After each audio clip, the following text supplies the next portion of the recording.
Welcome everyone to Fish's Magplar Flawless vMA run. It's the same run I did in my previous video, except for I'm just going to give you some commentary, hopefully give you some tips and tricks to get you through it.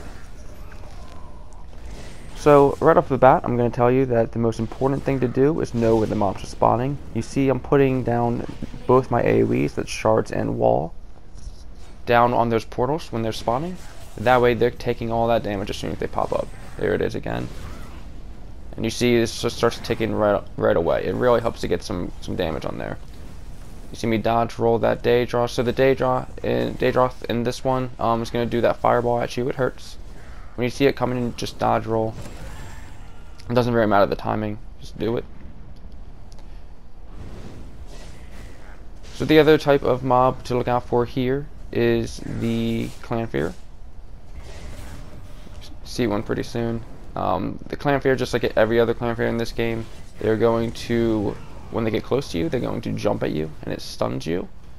As soon as they get close and they kind of stop moving for a second, you dodge roll, and then you won't get hit by the stun. There it is. It's coming, jumping, dodge roll. So the mechanic of this first arena is this annoying blue ball that keeps following you. You just got to keep moving. There's nothing else you can do about it. It does damage if you're standing in it. Eventually it does go away like it just did, but it'll come back. So just keep an eye out for that. Just stay on the move. And here it is again.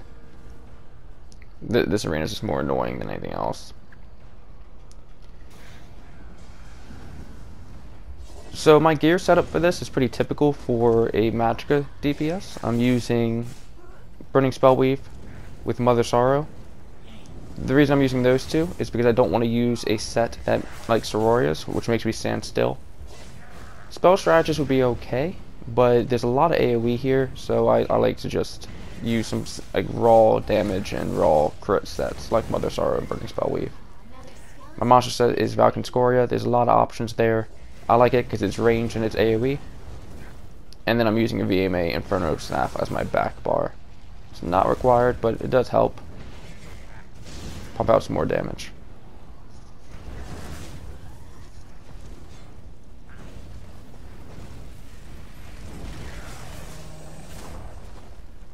So you see I have Harness Magicka on. I recommend all Magicka DPS use that. Use it on your front bar. That way you can pop it very quickly. You usually want to use it proactively instead of reactively. So this is the first boss. You're just going to stand there and shoot. He's not that dangerous. He does summon some adds. He doesn't have too much health, so I tend to just kill him before I have to bother with the adds. Save your ultimate though, because he's going to teleport. And he always teleports to the same location. It's right there. It's based on the timer. This is where I drop my ult. And this is when I just go ham on him. See, I'm ignoring that ad, just focus the boss. And that's it. First arena done.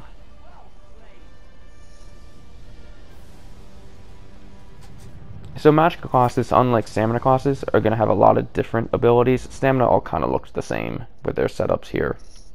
Well, I'll still go over some of the other spells that I have that a lot of Magickas will also be using, and then why I chose my class spells, and that might give you some insight as to which class spells you'd like to pick. So for the second arena, you see I just hit the switch. That switch stops these whirling blades from going around the room. When the whirling blade goes over top of you, it causes bleeding stacks on you. Like I just got a couple right there. A few stacks isn't anything to worry about, but once they start piling up, you see now I have 4 stacks on me. It starts to do some pretty heavy damage. Make sure you keep your bubble up on this one. You see I'm pretty aggressive with my bubble, just to try to prevent me from getting overwhelmed by that bleed stack. You see I just took a ton right there. I'm gonna pop the switch, I think. Now I'm going to take some more. And I'm just taking a ton of damage right now. I'm going to pop the switch, make sure those bleeds go off at 15. There it goes. It's off of me. So the two mob types to care about here, there's this spheres that's right next to me. They're going to do a frontal ground-based shot at you. You can, if they're far away from you, you can just walk out of it and ignore it. The other one is Centurions. Centurions have 2 different abilities they're going to do. They're going to do a melee AoE around them. When that happens, you just walk out of it.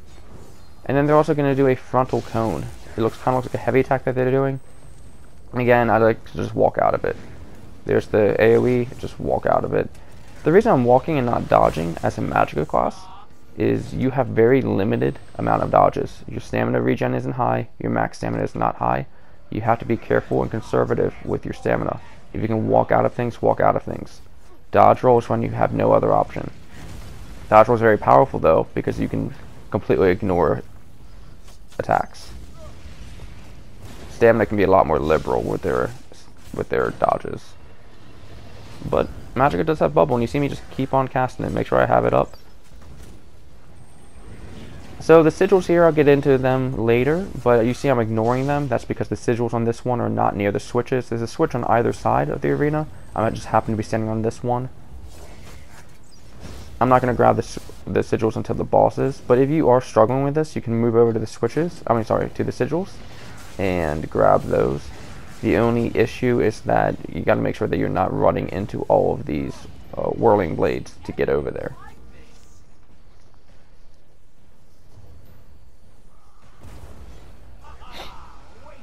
So here's the boss. The boss is actually 3 different Centurions. They're going to do that AoE that they're shooting right now. Just stay on the move.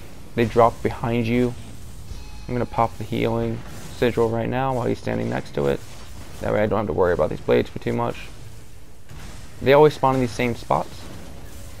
When you pull the switches, they'll go towards the center to try to bring the blades back. So it gives you a little bit of time to do some DPS, get some healing up while they're distracted. And there's the third one. Again, always in the same spots.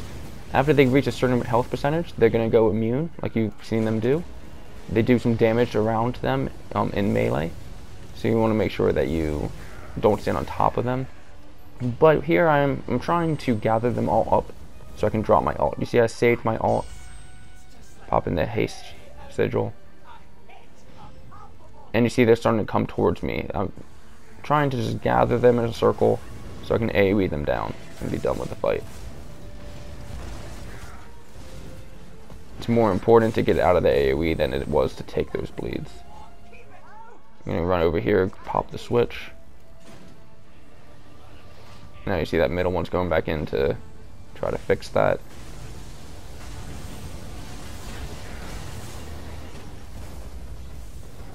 They're getting close. It looks like they're close enough just for my ultimate to hit them all. So you see I'm just trying to burn through. As soon as one goes down, another one pops up right in my AoE. I'm just popping everything. Keeping my bubbles up. The boy's gonna start stacking pretty high. But this is execute.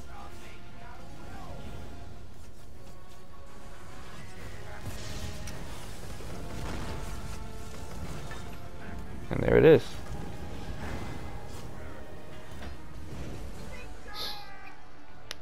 So just go over a couple more things with my build. I'm using Mage Light. Recommend all the Magicka classes to use it. Gives you a big chunk of max Magicka and a little bit of Magicka recovery based on the Mage's guild passives. Makes your front bar do a lot more damage. Back bar wall of elements is a guaranteed. You absolutely want to be using that. I also have Elemental Drain on. I throw it up on bosses when I remember. It gives me some penetration and Magicka Seal, but it's not really useful for trash. So Arena 3, there's 2 mechanics to look out for here. First one is the water. Every once in a while the boss is kind of sitting up there watching this all happen. She's going to cause the water to have lightning all around it. Hurts a lot. There it is. So you want to kind of post up on one of these islands and be very careful when crossing the water. As you notice, all of the sigils are in the water, so if you need a sigil, make sure that you're bubbling on your way over to it if there's lightning. Make sure you get out of that water quickly.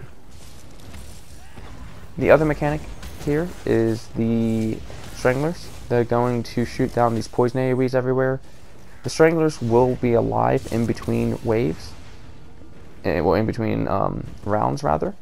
So you see I'm panning around looking for them. I don't see any. There's one all the way over there to the right, but it's kind of far away, so I'm just going to ignore it. You want to make sure that you're getting those down. Mob types, the snake's going to do a frontal cone. You'll see them wind it up like that. You can just walk through them and not get hit by it. There's another one just walking to the side, just not getting hit by those frontal cones.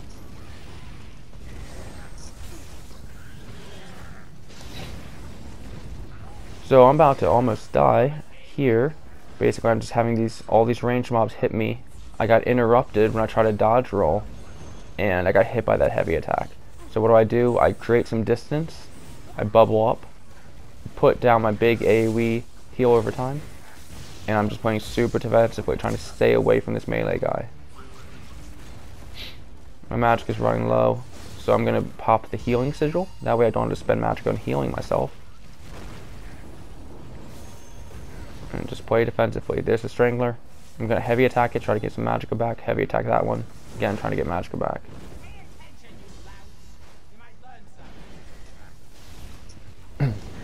The mages in here hurt. They're also the ones that's summoning the ethereal versions of themselves. So keep an eye out for them.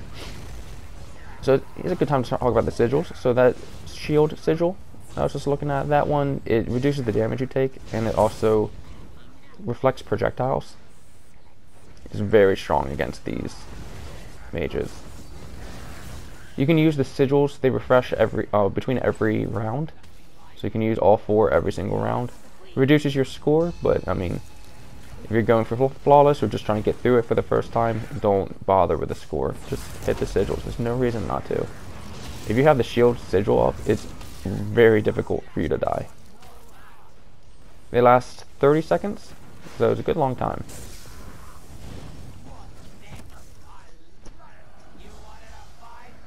So here we are on the final boss. Final boss has a big frontal cone that stuns you. You want to make sure you get out of that right there. I didn't. I'm going to break out of it, but now my stamina is getting kind of low. I'm going to go ahead and pop some sigils. Why not? Ads will spawn. I'm going to try to take care of them while I can, but I'm really just focusing the boss. You can get overwhelmed very easily on this boss.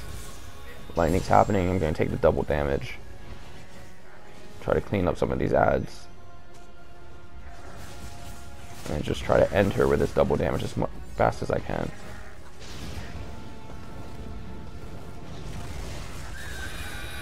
Again, I got hit by the cone. It's very quick. Just make sure you have stamina. I don't like to dodge roll too much on this one, just so I'm ready for that. That stun can kill you if you have a whole bunch of ads on you.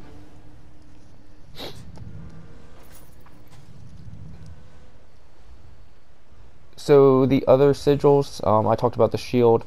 The cross swords, those make you do increased damage. Very powerful for when you're about to burst. You pop it before you use your ultimate, things are going to melt. The boots, they give you increased movement speed, and they give you stamina and Magicka regeneration. And the chalice is a heal over time. I like to think of the chalice as a way to also save Magicka, because you don't have to heal yourself. It's doing it for you. Alright, so Arena 4. The key thing about Arena 4 is there's going to be sentries that spawn.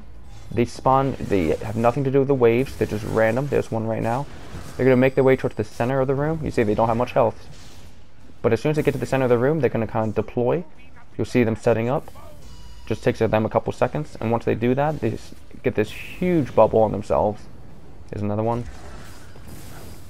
And then they start doing lightning damage around them. And it hurts. The sentries are absolutely your priority. You'll see my head is on a swivel right now. I'm constantly turning, moving, making sure I'm keeping an eye on those sentries, even between rounds. There's one right now, between a round. A few light attacks and they're dead. But you gotta make sure you're staying on top of them. You can get overwhelmed very easily. The spears are gonna shoot a frontal lightning at you, so keep your distance, or not. There's another sentry, and it has the bubble up. You see, the bubble just eats through damage, so it's either a couple light attacks to kill them when they're making their way over there, or you gotta just unload on them in order to get them to die with their shield up. At the end of each of these rounds, there's gonna be we have a contingent of humans. There's going to be like a boss type. Sometimes it's a mage, sometimes it's a warrior, and then some other side mages. They hurt a lot. I tend to pop the shield sigil during that time, because the mage is just going to kill themselves by reflecting on themselves. There's a sentry. Make sure you're watching for those sentries. So there's another thing about Maelstrom Arena, is that all of the mobs are exactly the same spawns every single time. The sentries being an exception because they're the mechanic of this arena, but the actual mob types are all the exact same on each round. If you're able to memorize the rounds, you'll know exactly where they spawn. You can know exactly how you want to handle them. That's the key about Maelstrom Arena, is just knowing what's coming next, saving your sigils for it, or saving your ultimates, whatever, and just being prepared. See, I'm constantly replacing my shards. Shards and wall are my most two powerful things. Focusing on this sentry. I know that those two are going to shoot lightning at me, so I'm just moving left to right.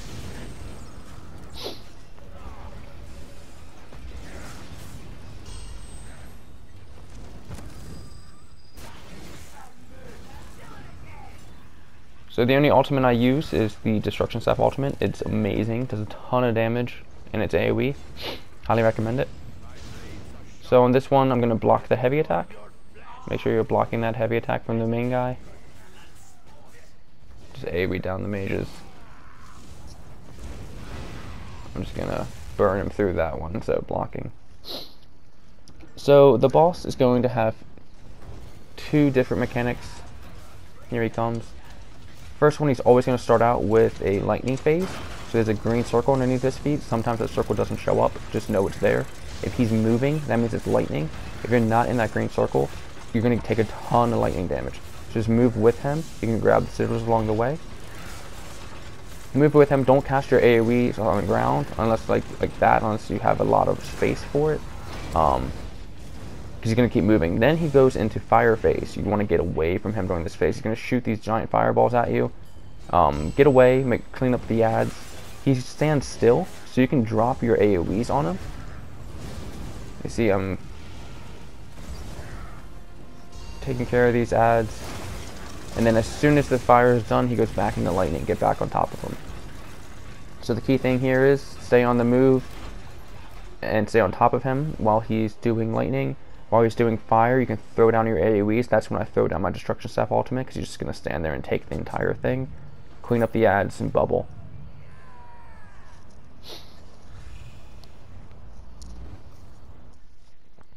Alright, so we made it to Arena 5. This is where things get tricky. In this arena, you see there's 3 different ice pads. You have to stand on one of these because the water does a ton of damage to you. The water hurts, the trash hurts, everything hurts. So you see the first 2 spawn right here. That's why I'm standing here. You have to be very careful with where you're standing. You see on this ice, this is where the haste sigil is. Over there, that's where the healing sigil is. And the other pad has the other 2. So the troll that spawns in the middle, just like the sentries, he's not part of the waves, he just spawns randomly. The troll will start running towards a random ice pad and then start trying to break it. He can be interrupted to stop him from breaking the ice pad, or you can just kill him. I don't have Crushing Shock on my bar. You can put it on, but I don't. Instead, I just wait for him to come here and I'm just going to kill him. Trolls are my priority. I don't run after them. I just throw down AoEs and make sure I'm targeting him first.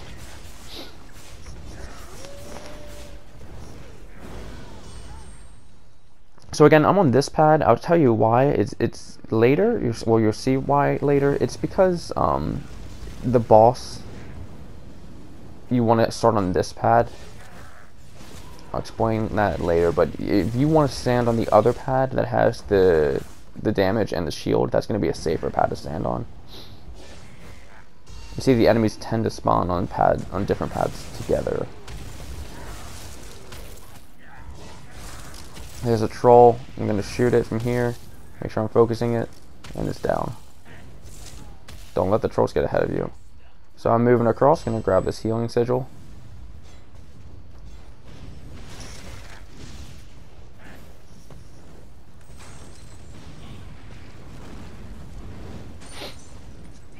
So my other abilities on my bar, I don't actually have a heal on my bar. I have my jabs, which heal me and do AoE. They're kind of amazing for this. And then I have my giant AoE ritual. It's just a hot. It's very nice to have any sort of hot on your bar for this, for Maelstrom Arena, especially as a Magicka class, because you can use your bubble to prevent damage from happening, and then you can just stand or have your hot on you and heal up while you're being protected by a bubble. So worst case scenario is you're just spamming bubble while the hot is healing you. So make sure you always have that hot up. So another mob type are these Lemonids. You see I just blew it up. That's my priority. The Lemonids hurt. They are very powerful. They're ranged attackers. They cast spells at you. Make sure you're getting those down. They can kill themselves from the shield reflect, so you can actually pop the sigil for that, or if you have a class reflect, like if you're DK, you can pop that and that should kill them as well. Although I don't have a Magicka to try that out with, but I'm pretty sure that works. Round 4, things start getting rough. I'm going to start popping lots more sigils. These giants, they do frontal AoEs. You see that coming after me, that dust. Don't stand in it, or stand in all of it. And pop those bubbles, use those heals. You want to kill the mages first, of course after the trolls.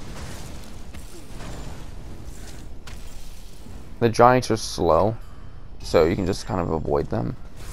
Pop that shield, and it's reflecting on them. Easy. More giants coming in. And this guy's going to keep spawning these little spirits. Still do a bunch of damage, it's worth taking them out.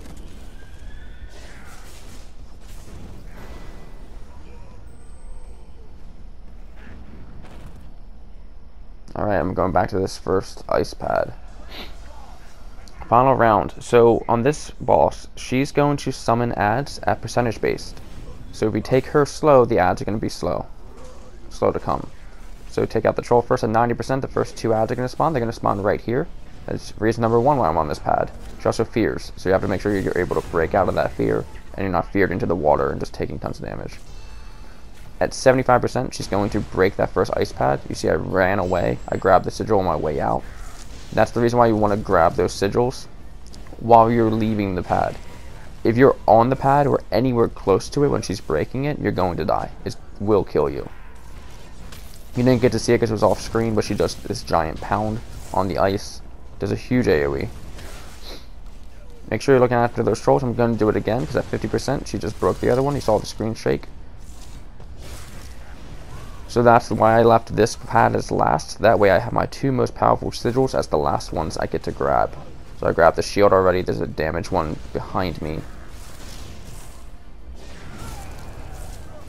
Break out of that. So I didn't end up taking the damage, but if you save this pad for last, you have both of those sigils to use. If you take too long, she will break this last pad. So just kill her at this point. That's why I like to save the damage one for this. And just get her down. After the 50%, that's when the Lemonids spawn. And that's when you're going to want to use your shield sigil, so you don't have to worry about those. Alright, you can make it past Arena 5, you can make it through this whole dungeon. That was probably one of the trickier ones, lots of damage coming at you, lots of adds to manage. From here it's all out mechanics. So for this spider arena, you'll see I'm standing next to a pillar. And there's 5 pillars total. When you kill those horrors next to a pillar, the webs on the pillar goes away. That will become relevant soon. There's also the gold pillar in the middle. Which pillar is gold is random, as you see, it just swapped.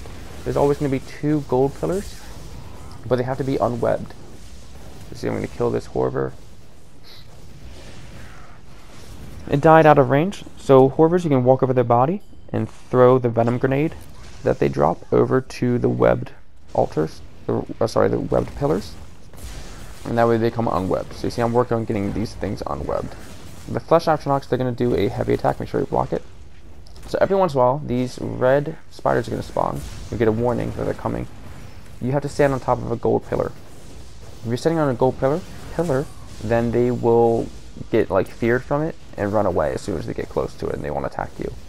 Otherwise, they're going to attack you, do a ton of damage.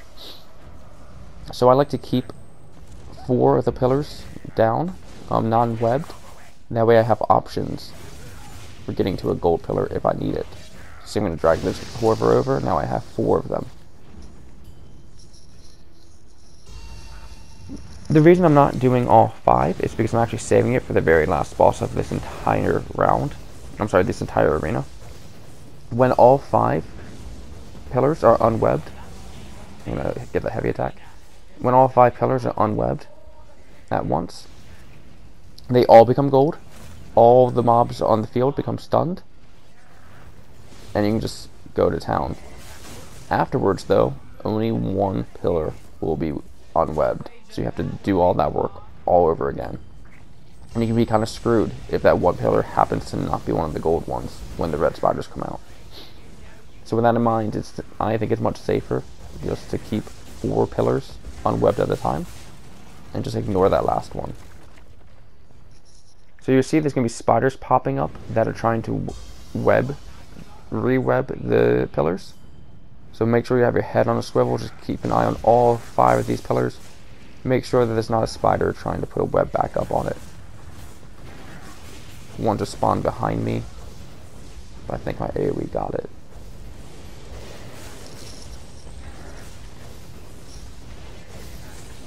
Red spiders again, I'm going to stay on top of this gold. So the tricky part about the red spiders is that they'll often time the red spiders coming out at the same time you have to deal with one of these guys, like this heavy attack guy. Make sure to dodge out of that, and then when he's heavy attacking you, you want to block. Took a bit of damage there, I ran away. He's a slow melee guy, I'm going to block the heavy, I missed it. Even if you make mistakes, you can still come back from it. Just make sure that you're on the move and playing smart about it. You see the boss, even though he hits hard, he's pretty slow to get over to you. So if you sprint away from him, you can get some distance, gives you some time to recover. So they're often going to throw these Flesh Astronauts at you. Later on they're going to throw another mob type at you while the red spiders are coming out. It's pretty rude. I'm going to throw a grenade over there again. I let some pillars get webbed. Yes, the Lurchers is the other mob type. They're also going to do heavy melee damage, and then they do an interruptible attack. So keep an eye on them, make sure you're getting that interrupt off. I'm going to block. So you see, keep letting things get webbed. It's okay, because I'm not using all the pillars, but if I'm going to ignore the spiders who are webbing, then my next priority is to get the Horvers, to get them unwebbed. There's one webbing in the middle right now. You see they died pretty fast. And here's 2 Lurchers while red spiders. That's going to happen every time on this round. You just run away and do your best to survive them. You see that they're still pretty slow. You're going to want to block their heavy attacks. Just survive the best you can against those. Make sure you keep an eye on these spiders. Now the final boss. So this is where I saved the pillars for. So my goal here is just to wait her out. She doesn't do too much. She does some lightning. Not a big deal. Wait her out until I get the Horvers that I need. Make sure you're killing those spiders. It's very important here to kill those spiders that are trying to re-web. Once you get the Horver, bring it over to your the 5th pillar. And then that's when I like to fight. You see, I just cast it, all 5 are gold. I popped my damage boost, my ultimate, and now I'm just going to burn her. She's stunned, so just do your rotation. This is just a straight up parse. Save your ultimate, save the extra damage sigil. She came out of it, but she doesn't have enough time. This is where parsing is very strong. make sure you have your partial rotation down. Make sure you keep an eye on where that extra damage boost sigil is, so you know where to grab it right before you do that pillar. All 5 pillars are up, and then just burn her.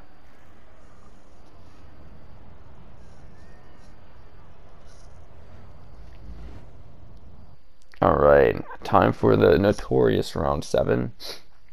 This round probably has the most RNG in it, meaning that the mushrooms that spawn, I'm going to explain in a second, they can spawn anywhere. It's frustrating. So I like to always stand in a corner. You see me going to run to this opposite corner. This is the corner where the final boss spawns. That's kind of why I stand here. There's also the healing sigil in this one. Standing in the corner, because you see there's mushrooms that are kind of all over the place across the map. They're going to spawn in certain spots. They cannot spawn in this corner. So I know if I'm standing here, my back is safe. There's not going to be mushrooms behind me. They're only going to be my frontal arc. So this Venom shot, this is going to be one of the most dangerous mob types here. He does a frontal cone. As you just saw, I stepped out of it. That frontal cone, if you get hit by it, it's the same as if you get hit by a mushroom. So what does that do? If you get hit by a mushroom, or you get hit by that frontal cone, you get poisoned. The poison, there's a mushroom exploding. That would have poisoned you. And that poison is very, very strong. If you're a stamina character, you're probably not going to survive. That means that you're dead if you got poisoned. If you're a Magicka character, you have to just spam bubble. You see these 2 pools. There's one to my left, and there's going to be one on the opposite side of the arena with a green circle around them. If you're poisoned, you can walk into that pool, and it will cleanse you the poison. However, the pool goes away. It has a cooldown. So you see this is a Venom Caller. They're going to start spawning, and they cause all the mushrooms to keep exploding and to keep spawning. So you see I have 2 Venom shots. I'm going to dodge them. The other thing they do is that is an interruptible attack. If you get hit by that attack, it's a one-shot, period. So just keep bashing them. I'm going between the 2 of them to make sure that if one just casts his interruptible ability, that means that he has to wait a bit for that, so I'm going to go to the other one. Venom Callers are the priority. So your priority is definitely Venom Callers, and then the Venom Shots. Be careful when you're going across the map to hit a Venom Caller across the map, because, I mean, you can get hit by random mushrooms. Again, if you get hit by a mushroom, just spam bubble and run over to the pool. The trolls are going to throw a rock at you. That's why I'm kind of just casually walking off to the side. You can also dodge roll the rock. The trolls enrage when they're at low health. There's another Venom Caller. It's between waves. They can happen between waves. Dies pretty quick though. I'm staying in this corner. Just drop my AoEs down. So again, trolls enrage when they're low health. Make sure you're just focusing them. Don't let them casually get to low health and then just sit there and rage. That means that they're going to do extra damage to you.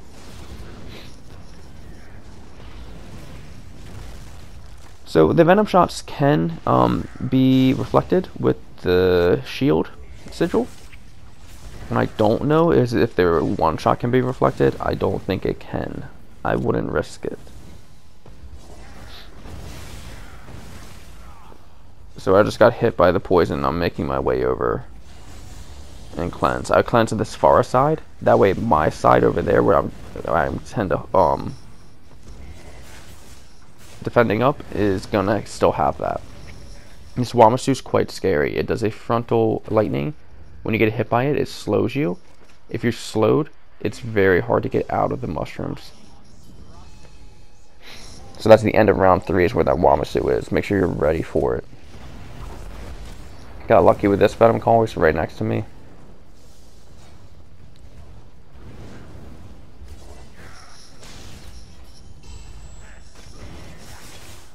This round you're going to see a lot of Venom Shots.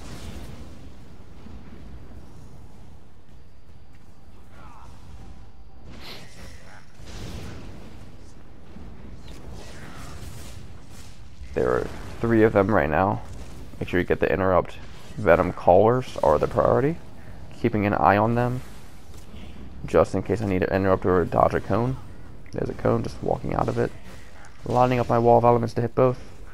And going back to my corner.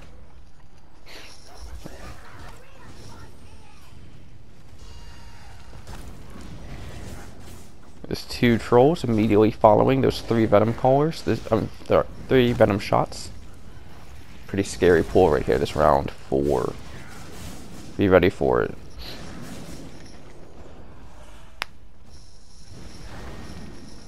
So the last boss is going to spawn in this corner. He does a frontal cone as well, but being melee with him is not that scary. Just keep your bubble up. The important thing with him is after a certain amount of time, not percentage, a certain amount of time, he's going to summon 2 lightning mages. The lightning mages hurt. They do a ton of damage to you. And they don't have too much health. You gotta take care of this venom caller first. Gonna walk into the pool just in case. I did not actually get hit by poison, but I thought I might.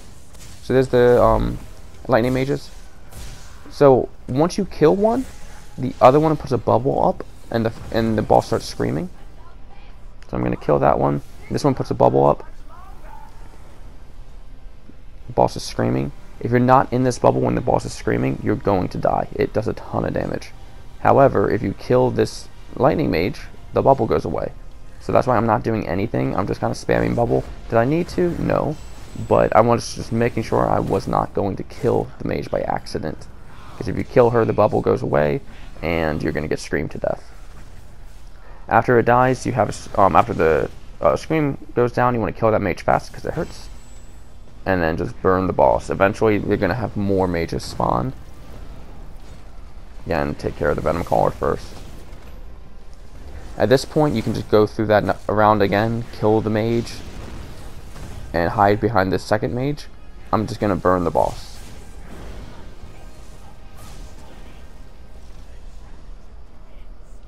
And that's the Argonian level.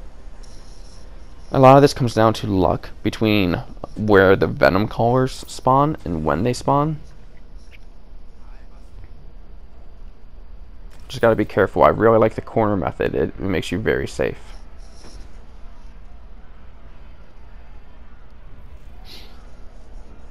I'm going to switch to tri-stats now. Stamina becomes much more important. I'm getting a health back.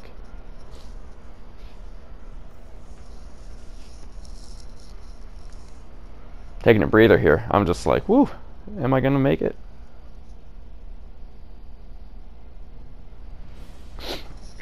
Alright, so this is the reason why you step down from stage 4 vampire, right? Right? There's a lot of fire damage in this one. As you can see, you want to stay on the move because the lava around you is going to shoot fire at you, so just stay on the move. Two-handed guys are going to do a heavy attack on you, so make sure you're blocking it. And then the astronauts do fireballs. This guy, the Kindgald, is going to do he's waved his hands up in the air and fire started spinning around just like the flame shapers in HRC. It has to be interrupted. There's a block that I missed. So the Kindgalds, whatever they are just like the HRC flame shapers. They're going to do that spinning fire around them. They have to be interrupted because it hurts. So at the end of each round, you're going to see there's 3 pillars around the room. One of them will be up. The boss is shielded until this pillar goes down. So as soon as it dies, the boss is stunned for just a couple seconds. And then you can actually damage it. He does a frontal 3 fire waves. You don't want to be standing right in front of him in melee, because that hurts if you get hit by all 3. I just kind of tend to move towards the side of him. I'm standing over here because this is where the sealed sigil is. There's another Kindgald. Killed him before you got to do his flame shipper thing. That Kindgald's always going to spawn over there.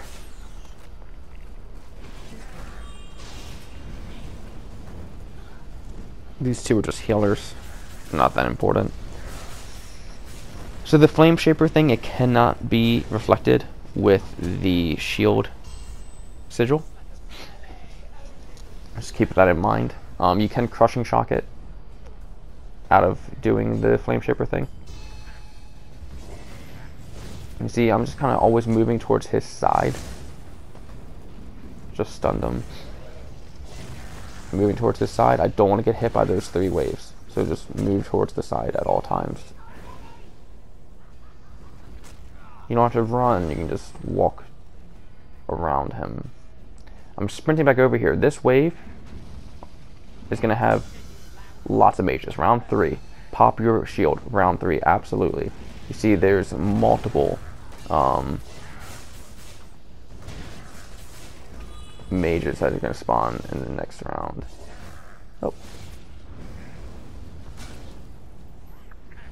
Multiple mages spawn. There's two-handed. The shield's still on me. Make sure you're blocking.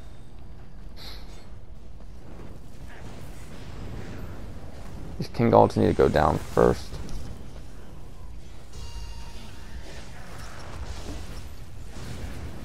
Make sure I'm hitting this. I recast my shards. Make sure I'm hitting this pillar.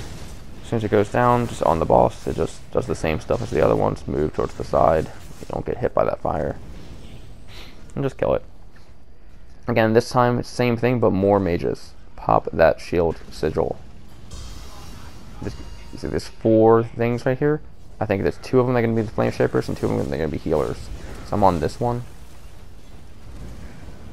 Then I'm killing this. This is the second flame shaper. I have the sealed sigil up, so it killed those healers by just shooting shooting bolts at me. Make sure you're blocking these heavy attacks.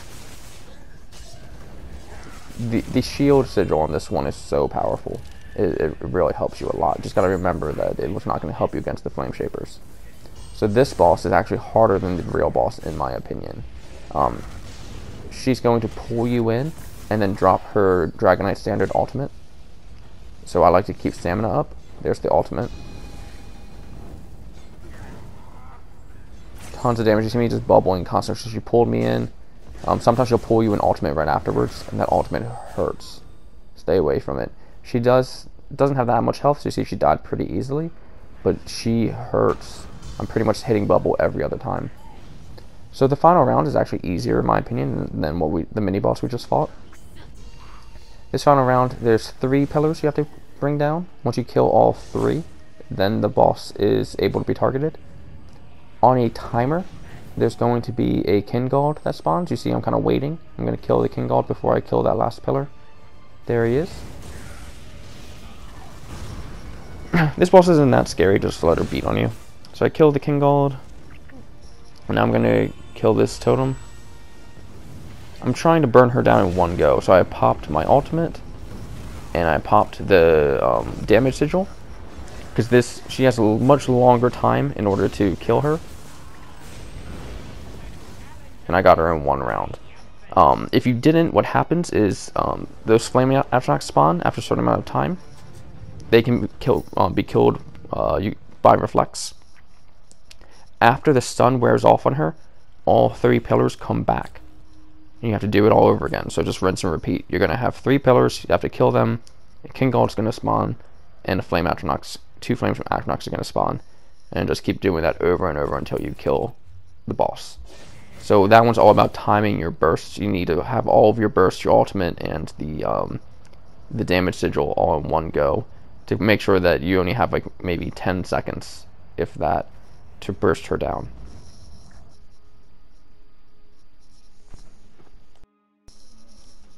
Alright, and here we are. We made it to the final arena.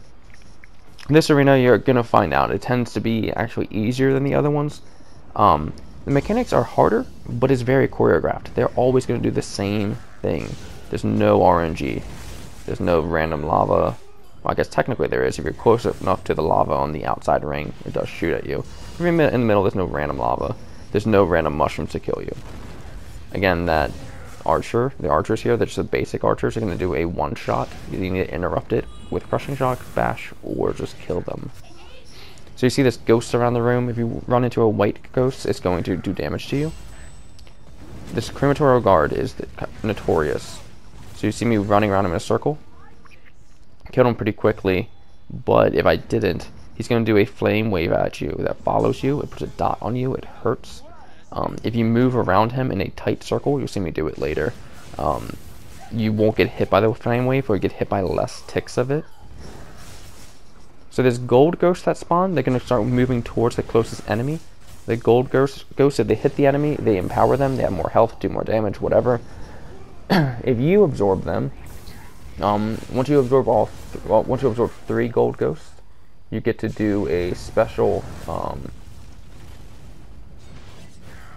cast that stuns all the mobs. So here's a Crematorial Guard. I'm going to move around him in a circle.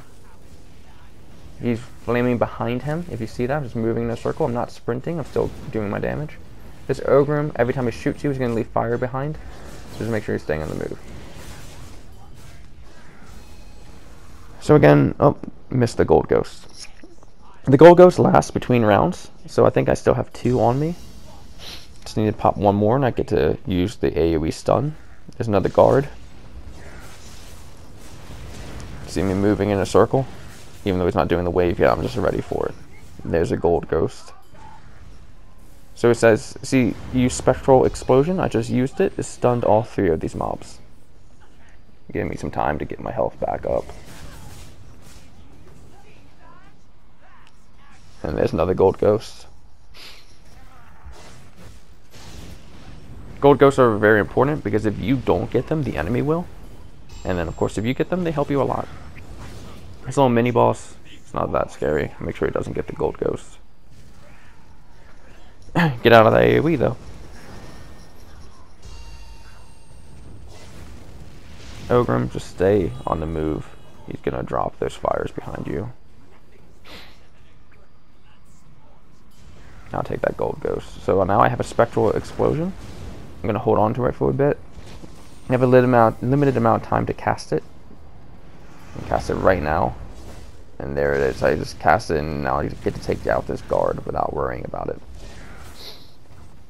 If you don't want to use the explosion yet, you're kind of saving it for one of these rounds with a guard or Crematorial Guard on it, you can actually gather another Gold Ghost. If you gather a Gold Ghost while you have the Spectral Explosion up, it resets the timer on when you have to use that explosion or you lose it. It's use it or lose it, so I mean, definitely just use it if you have it.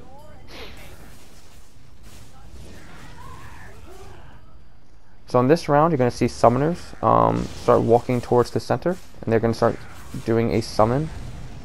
If they get it off, it's very, very bad. You're going to have a giant, a bone giant spawn, and he hurts. So they are absolutely the priorities. Kill those summoners. There's a set amount of them that spawn with the waves. So the first wave has 1, second wave has 1.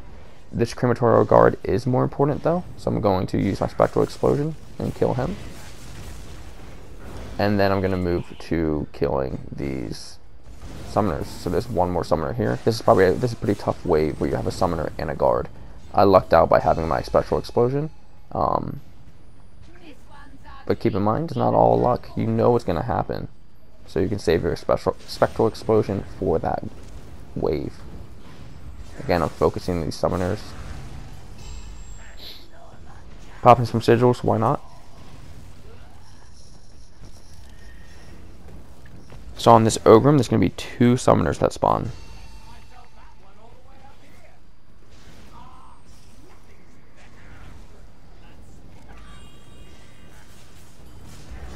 Gotta make sure you kill these. You still have the Ogrim shooting you, but he's not the priority right now. Just stay on the move so you don't stand in that fire. But you gotta kill those 2 summoners.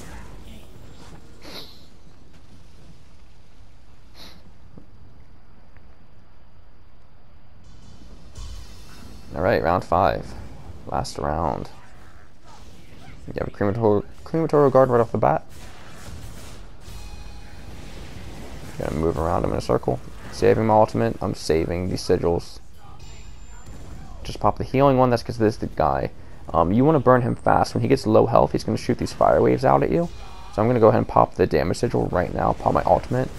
You want to burn him quickly. When he gets low health, you're going to have 3 mobs. There they are. They all spawn.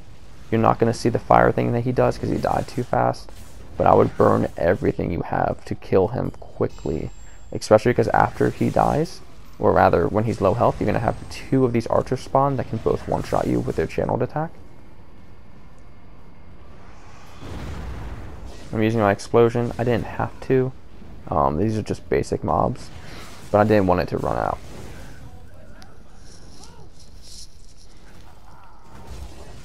That mob doesn't AoE stun. Be careful. Have an ogre.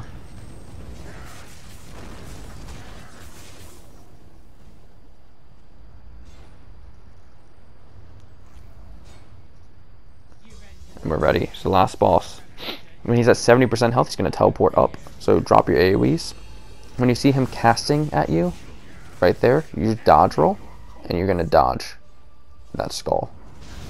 As soon as he teleports, he's going to need to be bashed. There it is, I bashed him. And then he'll do this AoE, just walk out of it. Crematorial Guard will spawn, guaranteed. Be ready for it. So I'm moving in a circle. I'm going to kill this guard. I got hit by the skull that he did. I could have dodged it, but I was focused on the Crematorial Guard. Again, once he hits 70, he's going to teleport up. There he goes. I'm going to see these little lightning things pop up, and there's going to be a Clan Fear. Bring the Clan Fear over to the lightning portal. Once he dies, you're able to take the portal up. Make sure you avoid those lich crystals. So up here, you see he's casting at me. You want to dodge roll. Keep an eye on him. Basically, as soon as you see him casting, you dodge roll. Also, there's going to be these AoEs that spawn where you move, so you have to stay on the move.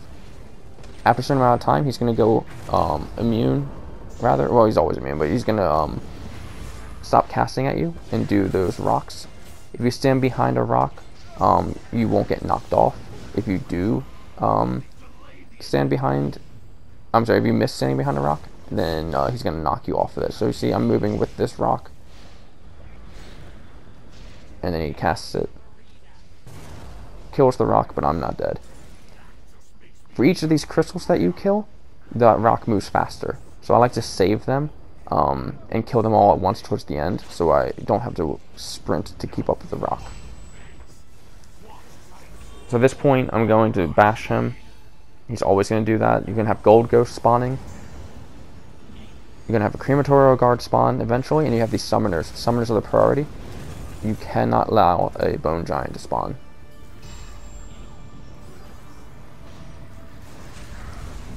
Focus on the Gold Ghost. Keep in mind the Haste Sigil gives you speed, so you're faster to move towards the Gold Ghost.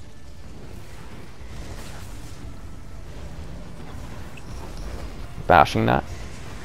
There's a Crematorial Guard. Spamming my bubble. It gets pretty risky here. But I pop my ultimate and he's just stood in it. And there it is. Things get pretty chaotic right there. But it's all about just keeping calm. Make sure you have your priorities. Kill the summoners first. Be ready for the Crematorial Guard. Make sure you grab the Gold Ghost, not the boss. And when you have the Gold Ghost, you can just Spectral Explosion and kill him. There it is. You're going to eventually find this Flawless Conqueror title. And that's vMA. Be sure to post in build help if you want specific build advice. Thanks for listening. Post if you got any comments, questions. I'll be happy to help.